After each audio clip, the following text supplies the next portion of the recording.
Oh,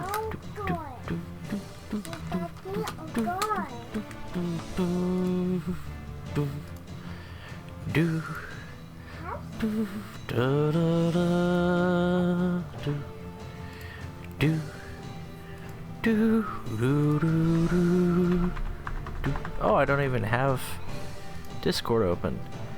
Da da da da da da da da.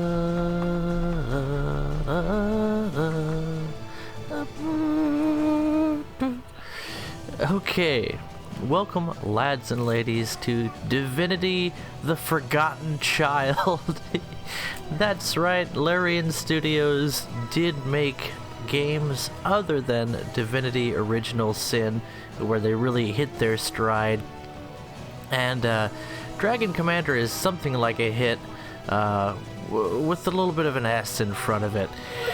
It's one of those games that has some cool ideas, but either didn't have the time to get fleshed out properly, or maybe it just reached too far and ended up having most of the good aspects of the game slip through its fingers. It kind of feels like that kid on the playground who wants to do everything that everyone else is doing, but at the same time,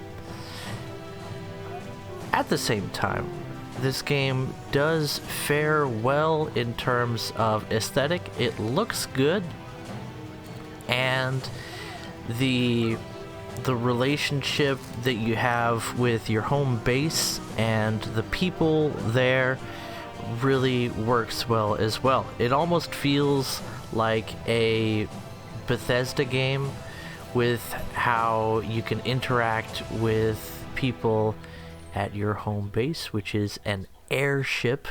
This is a steampunk themed world at this point, so copper buckles and cogs for everything. Everyone gets a zeppelin, and steam walkers for the infantry.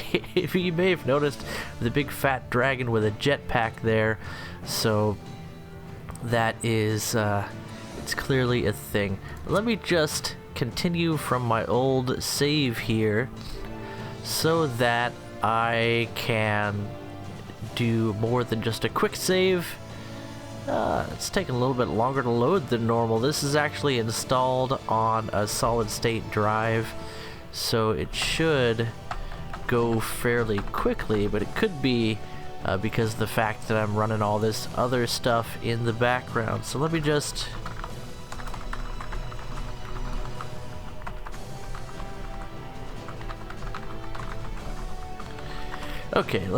send that to my Discord peeps. Enjoy the videos and music you love.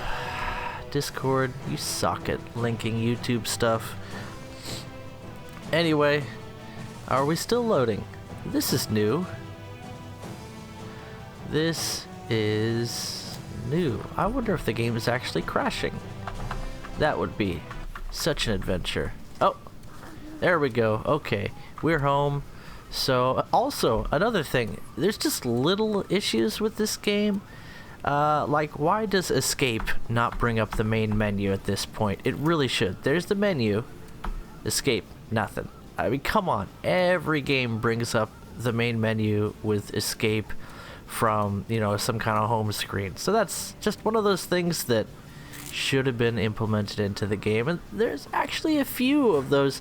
The hotkeys in this game are not what you really expect them to be for a lot of things, and some of that has to do with the complexity of the game, and I think frankly some of it just has to do with a lack of foresight or time spent polishing the game. However, let's just go around our little airship here. You can see that we have some brilliantly animated and life-filled scenes here. It really is a pretty game when it comes to your home base, and a lot of the other artistic aspects of the game very nicely done. Gameplay is where things start to slow down a little bit. There's our pal Scarlet, who is apparently off limits.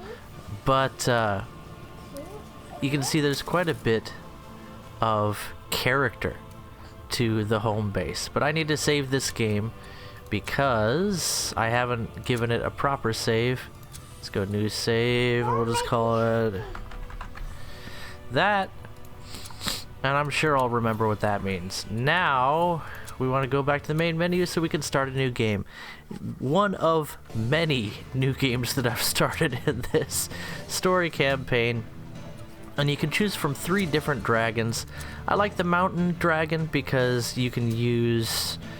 it's the strongest in terms of actually being a dragon, and we'll get into that, I assure you.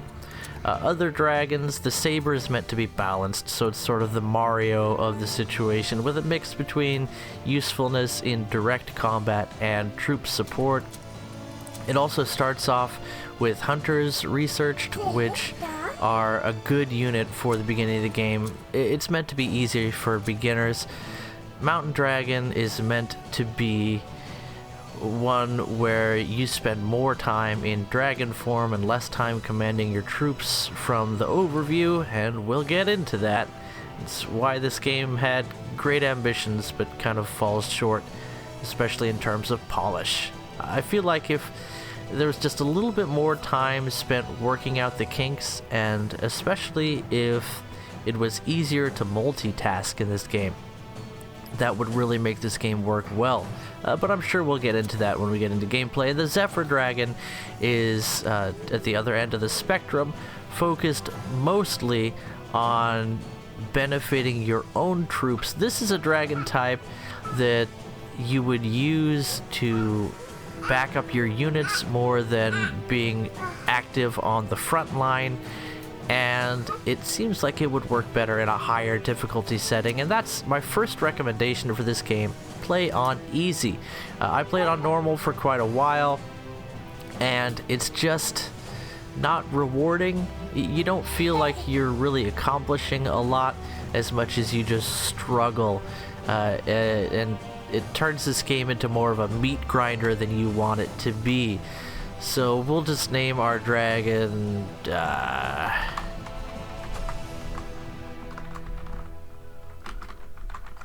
Hamburg the Mite. Why not? You know what? That's a little bit too sophisticated for us.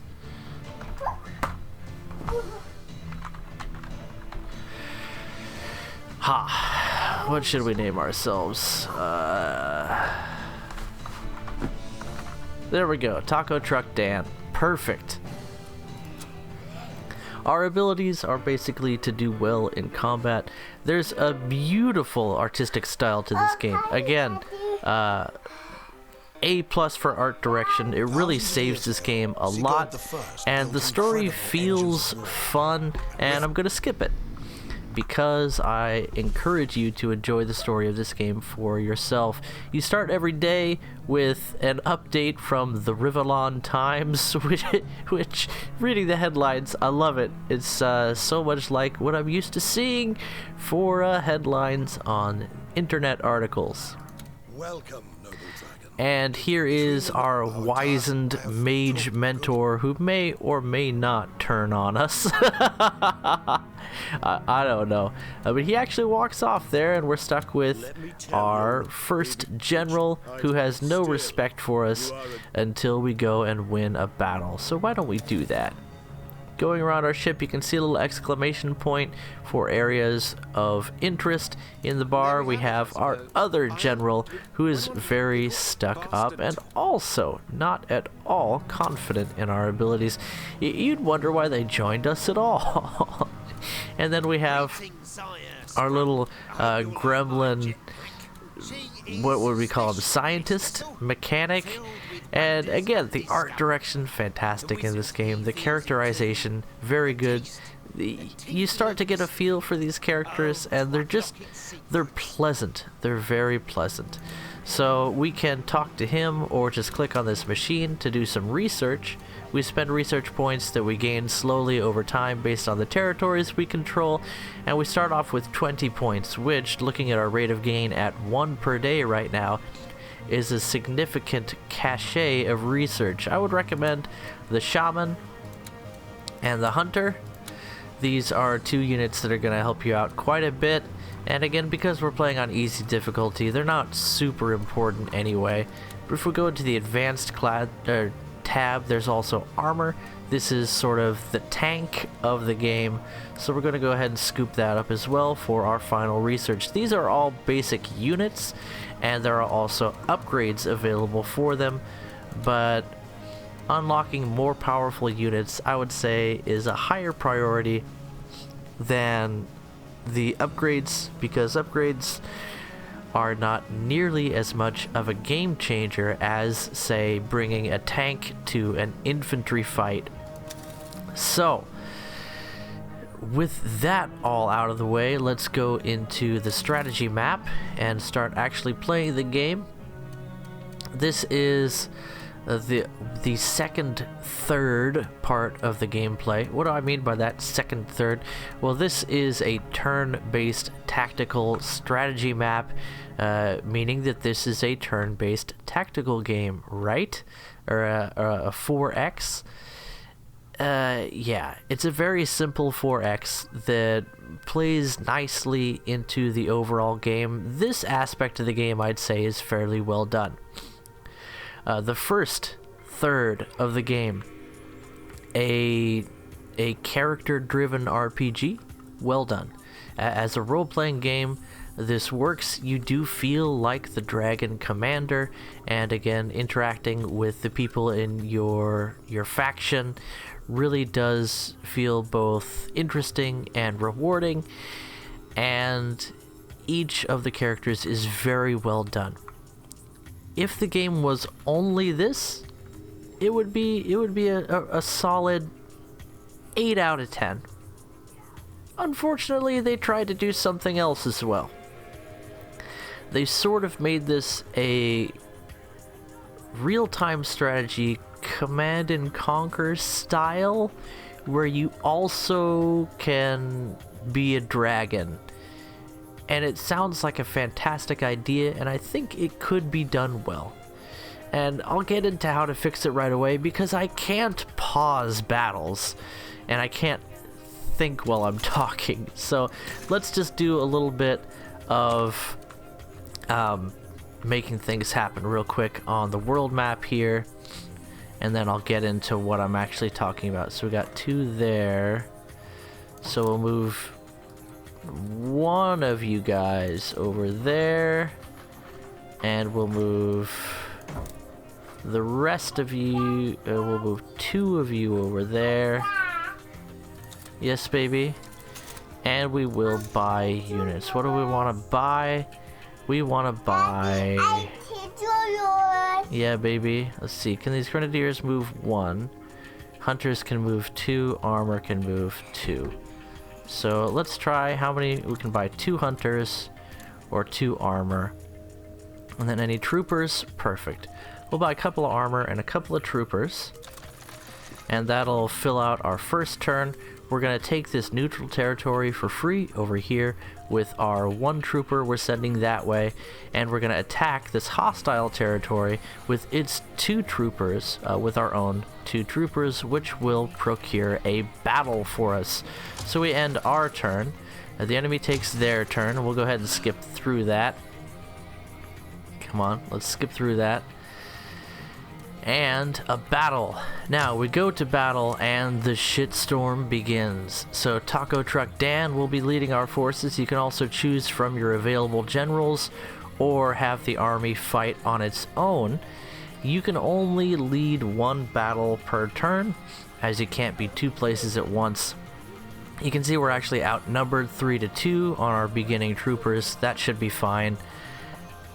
And if you use one of your generals, it can give your troops an advantage, but it's also an auto-calc battle, so it'll go just by this percentage you see here. Not advised, especially on easy mode. Now that we've selected our commander ourselves, where we'll be actually fighting this battle in a real-time strategy Command and Conquer style game, where you also play as a dragon, we'll get into that. It could have been done well. It was not. You can also play some character cards here. Because we're the dragon, we can use these dragon skills, which will give us unique powers during the combat. Or we can call in some mercenary cards here. So let's go ahead and use these grenadier mercenaries just to make things a little bit easier for us. And you can see that if we gave this to one of our generals, they could auto-calc this battle, and Edmund would have a pretty good chance of winning. But let's not do that. Let's get ready for the actual conflict. Now we see what we have available. We can load ourselves up with our skills. These are automatic. Here's a passive heal. It's a vampirism style heal. And then another passive heal, which improves our regular passive HP regeneration. And then there's our special attack, which is quite good. I want more. So, getting into actual combat. First off, major problem with this RTS mode is you cannot pause and issue orders. You have to issue orders in real time. The UI is not super clunky, but it's not the best either, so it's a serious problem for me. It makes the real-time battles more hectic than I would like them to be, especially since the AI has the typical advantage of being able to handle everything with an unlimited APM, and that can be a little bit annoying. Now, I'd like to sit and explain these things to you, but as I've already mentioned, these battles are unpausable, hectic, and well, fairly fast-paced, so we're just going to try and do our best. Now, looking at the positions available on the field, you see a variety of types, and the camera starts out in a poor position. So again, this game could use some polish. Let's go ahead. That's going to take 30 recruits, so we'll hold off on that. You can see our forces slowly moving to these positions to take neutral locations, which will then build upon. Literally, these sort of octagonal positions. You can build recruitment centers that'll help you to recruit the available population, and these square locations can build factories with which you produce units. So it's sort of a Command and Conquer style, but also with some ground control involved. We've taken... Oh, you dumbass. Why are you pathfinding directly through the enemy? Okay. So the AI could be a little bit better. F2 to select all your units and tell them to move somewhere helpful. And we're building our recruitment centers. Nice, nice. We have enough to build our war factory, with which we will be able to spawn some tanks, so that should be fun. But I don't even think we need that, because it's time to go into dragon form. Now, because this is easy mode, this is going to work. So you cannot spawn your dragon for the first couple minutes. It's like a minute and a half or so of combat. But we can now, so we're going to do that. We're going to dodge some missiles. The dragon gameplay is pretty fun, but again, it could use some polish as well. It just seems like the Spore effect is going on with this game, where individually some of the game modes are more fun than others, but they work well together if more time was spent making them work well together, instead of getting, you know, one solidly crafted game, which Larian is very capable of doing.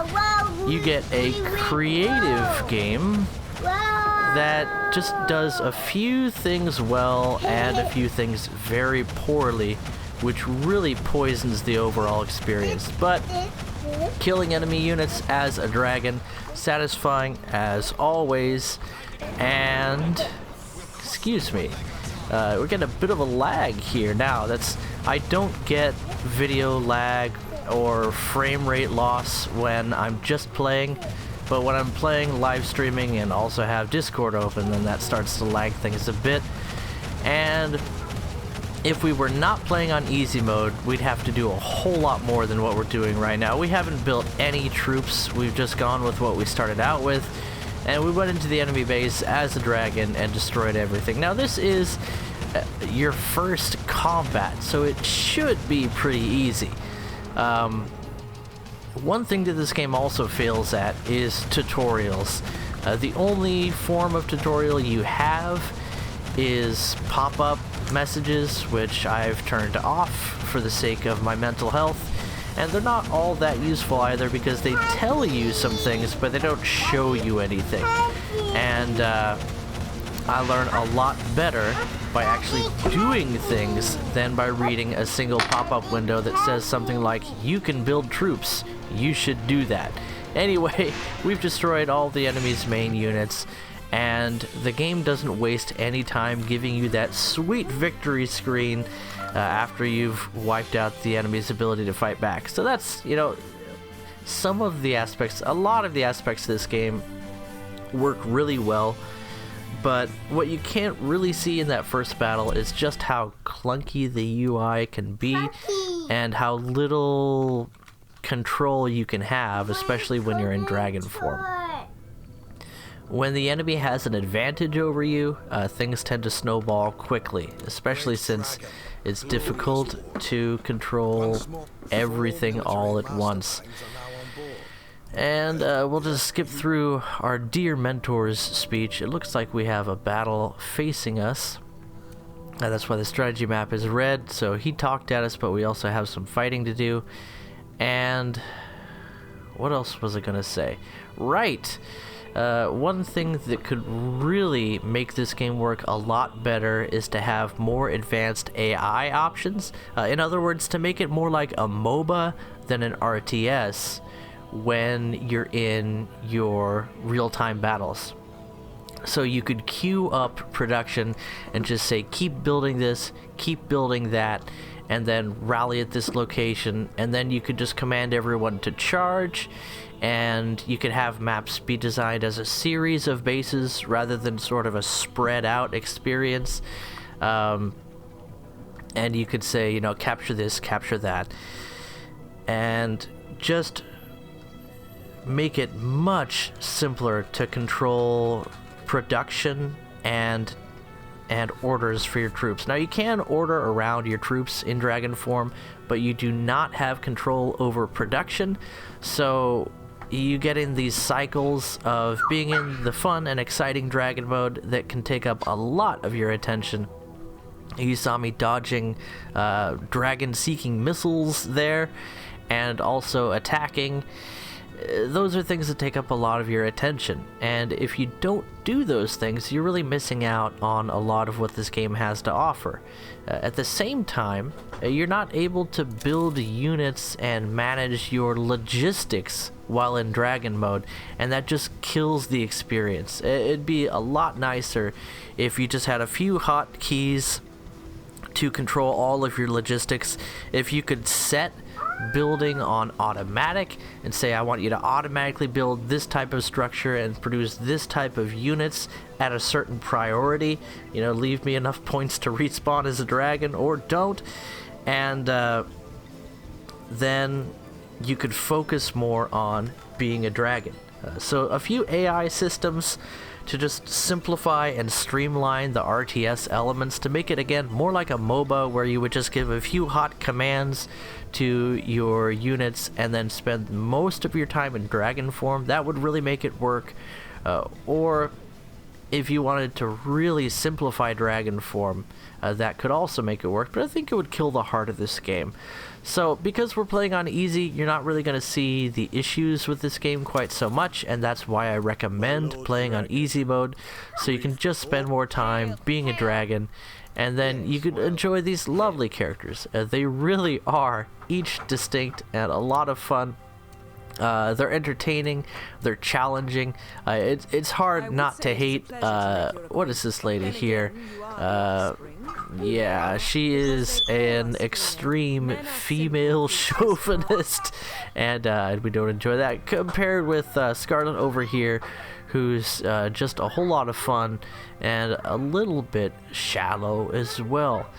And then we have our old bitter, scarred-up war veteran here, who's got an arm and a heart of gold, and this pompous British lizard man who views himself and his entire race as superior to all other sentient life forms, as you do. Each one of these has their own distinct personality, their own desires that are realized over the course of the game or spurned, which have consequences overall, and there is a depth and a wealth to the role-playing aspect of this game that I really can't recommend highly enough. It shows what Larian Studio is good at, and it is undercut sharply by the clunkiness of the RTS elements. The rest of the game is fantastic, but because the RTS elements are so clunky, my first recommendation is play this game on easy so you don't pull your hair out. I don't think the challenge is really the gem of this game, and you won't find satisfaction there anyway. There's not a great tactical depth to the RTS elements. Instead, play on easy, enjoy life, enjoy that feeling of being an overpowered juggernaut of destruction in your dragon form and having your troops just kind of watch the mayhem. And then the turn-based strategy elements and the story can really shine. Overall, I'd say this game's around a 6, maybe a 5 out of 10. Barely a passing grade, but those are actually pretty decent scores. I'd say this is a run-of-the-mill game in terms of fun if you play it on easy. If you don't play on easy and you try to struggle your way through the increasingly punishing real-time strategy elements of the game, 4, maybe a 3. It's a broken game. But that's why difficulty modes exist, I suppose. And there's no fixing this game. It's been out for too long, and I don't think it was popular enough to get any more love, which is too bad. Because it really is a great concept that just one aspect fell short. So let's get more into playing the game and just enjoy ourselves a while, shall we? Why don't I go ahead and check on comments? Nobody. Ooh, we got a couple of thumbs. We got some peeps watching. I'm not going to be checking the comments all that often, so my apologies. Getting into a little bit more of a description of the game. Hunters, as I've mentioned, can move 2 times, so you can cover more ground that way. It looks like we're not in battle right now. I was mistaken. So now we have an enemy transport here. We have some enemy troopers. They could move across this ocean and come attack our capital. That's really something I would prefer they didn't do. So maybe we'll move up our troopers and some armor to attack them instead. That could be a good idea. Now these transports, along with the troopers that are available in this territory, are not going to have a sea route to us, so they cannot directly attack us. I think it's wise that we move in and attack the enemy, and one of the reasons is fighting battles outside your own territory has no impact on your faction morale. However, defensive battles they do automatically cause a loss in morale. So having to defend your capital constantly can wear away at morale, which has a broad effect on the effectiveness of your units, as you would expect. So what should we do? Let's move these troopers to the capital to defend. Let's move these hunters we've newly acquired by claiming that neutral territory up to here. Both of them. Transport's also available. You know what? Yeah, we'll just go with that for now. Where should we put these transports? Let's put transports in the capital. so that they can be defended. Now, transports do have the ability to defend themselves a small amount, but not a whole lot, and we only have one right now. We'll want to use that to get access to these neutral territories, hopefully, preferably, before the enemy does. And we'll try and move in on this territory here, Shade Ridge, take down those transports and the troopers before they can move out. So let's go ahead and do that. We'll move these infantry, these troopers up from Romantal to Shade Ridge, and we'll also do a double move here with our armor because we can, and back them up. That's good. It leaves our capital a little bit exposed, but for the time being, I don't think the enemy will be able to attack us, as they'll be busy defending their only forward position. So this is a good aggressive move for us here, and being aggressive early on at this point in the campaign is to our advantage, as we have a very small power base but a lot of room to grow. Let's take a look at research. We have 3 points. That's not enough for any new units, so we'll hold off on that. We will want to get transports as soon as we can. I think they cost 5, but they could cost 10 research, so strong think on that one. Now we can produce units in our capital, so that is what we'll do. This war factory, can produce units as well, but that's not available to us yet. There's also a war factory over here in this neutral territory that we're capturing, so we should be able to buy a good number of units soon. However, that's not available to us right now. Now you'll notice troopers are pretty cheap. Grenadiers are a little more expensive. They're basically troopers with rocket launchers. And then you have the Shaman Balloon, which is a healer. The Warlock Balloon, which is a spellcaster that starts with no spells. That seems pretty lovely. The Hunter, which is a light armor unit for taking down troopers and grenadiers mostly. It can also have, I think, an anti-air equipment added to it, and the armor, which again is our tank. Now, Hunter and armor have the same cost, so let's go ahead and produce some more armor. I like armor. It's a little expensive. Let's go with troopers because they're so cheap, just to get some numbers here in our capital and get them started digging in. Troopers, good defensive units because they can sit and be cheap and grow in entrenchment over time. Oh, and the enemy has reinforced with a grenadier and 3 troopers against our 2 armor and 2 troopers. We should be able to take these guys in a straight up fight, so let's go ahead and do that. We will lead the charge. It says we have a 46% chance to win. You can see they have a little bit of experience on their troopers and their grenadier, but that's not going to matter. We're going to kill them with fire.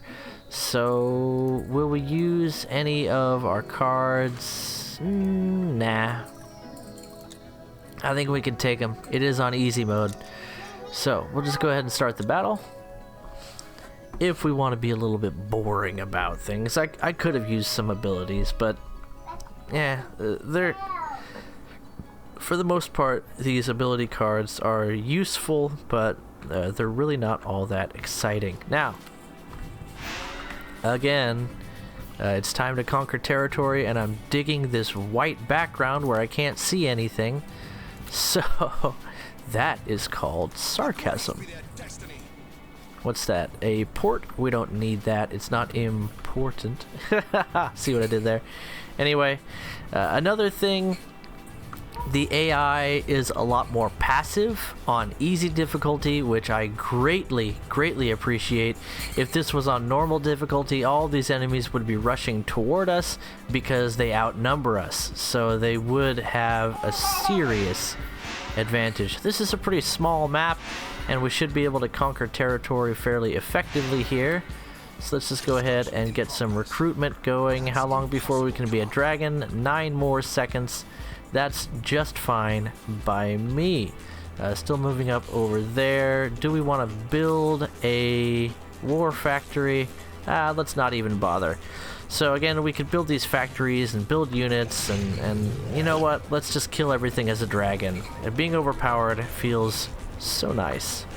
F2 to select all of our ground units, because why not? You can customize the controls, but whatever. I'm used to pressing F2 by now.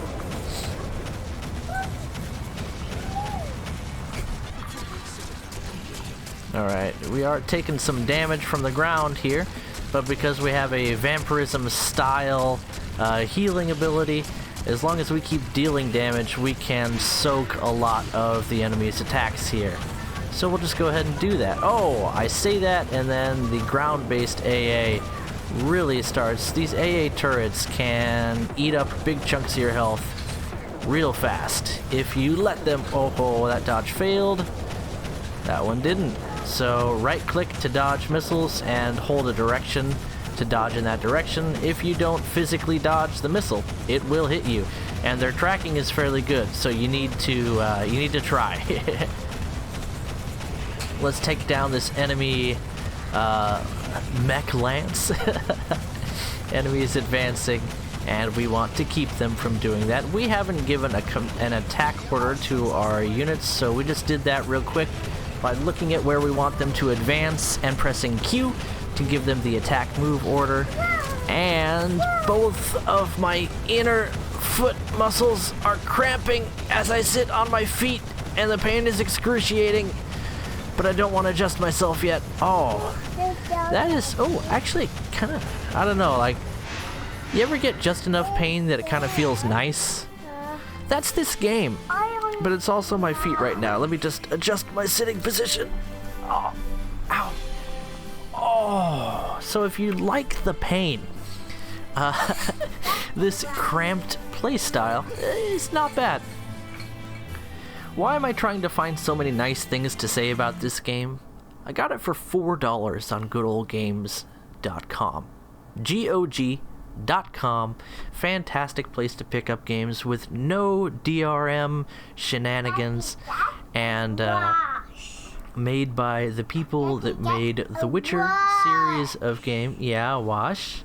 Let's check your diaper. How you doing? Okay, you're all right. You're okay. You are so messy. Why are you so dirty? No. You are so dirty. Okay, we won! Casualties, survivors. Pretty simple results screen. The UI in this game is very, very nicely done. So, I actually would recommend this game to, again, like another game that I was talking about lately. Okay, well, not right now, baby. Like another game that I was talking about, I recommend this as an RPG, but not as an RTS. Daddy. Okay, go get Spider-Man shirt. Bring to Daddy. There it is. Look. There it is. Go get. Bring to Daddy. No. Hi. Baby. Oh my gosh. This Spider-Man? Okay, hold on. I gotta put additional clothes on my toddler because she wants to look like Spider-Man right now. She has a Spider-Man hoodie sitting on the couch that she's in fact not interested in, and she has a Spider-Man costume onesie that she wants me to put on. She calls it a Spider-Man shirt, but it's a onesie. Daddy, help a sip. No, you can do it over your onesie. Daddy, help a sip. Okay, bossy. Jeez Louise, why are you so hard-headed? You are so hard-headed. You're gonna be cold, baby. Yeah. She doesn't want to wear the Spider-Man costume on top of her onesie. She wants to take off the onesie and wear the Spider-Man costume by itself. Okay. Feet. Yeah, feet. Okay, push. Okay, you got one. You're trying to put them both in the same leg hole. Okay, stand up. Daddy, Yes, baby. sock. Miss the sock. You want socks? Socks. Okay, go find socks. Daddy, go for the sock. Daddy, Okay. Daddy, Let's go fight that. Your hair is so long. There you go. Okay. I might have to go soon. So, we're capturing some territories. Gorion is telling us that we're doing a great job. And, everything is lovely in the world. You can see we have a few notifications here. But I think I'll leave it at this. Yeah, that's a Spider-Man mask. Let's put that on too. No, not Spider-Man mask. Yeah. That's Spider-Man glasses. Oh, it's not a mask, it's glasses. That's glasses. Yeah, okay. Spider-Man. Alright, well, it looks like I'm gonna have to get busy back to doing daddy things. So I'll leave you all here. Let me just check the comments real quick before I go. Bacon, Dragon Daddy. Derp Tank, good to hear ya.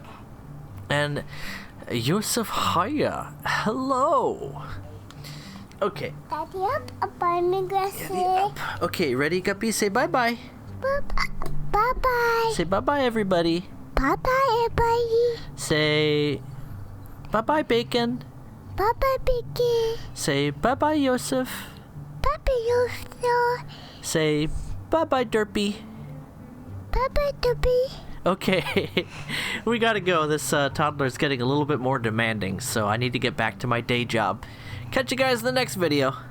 Bye-bye. Oh yeah, check out GOG.com, and if you want to pick up this game for $4, it might still be on sale. That was a Black Friday sale.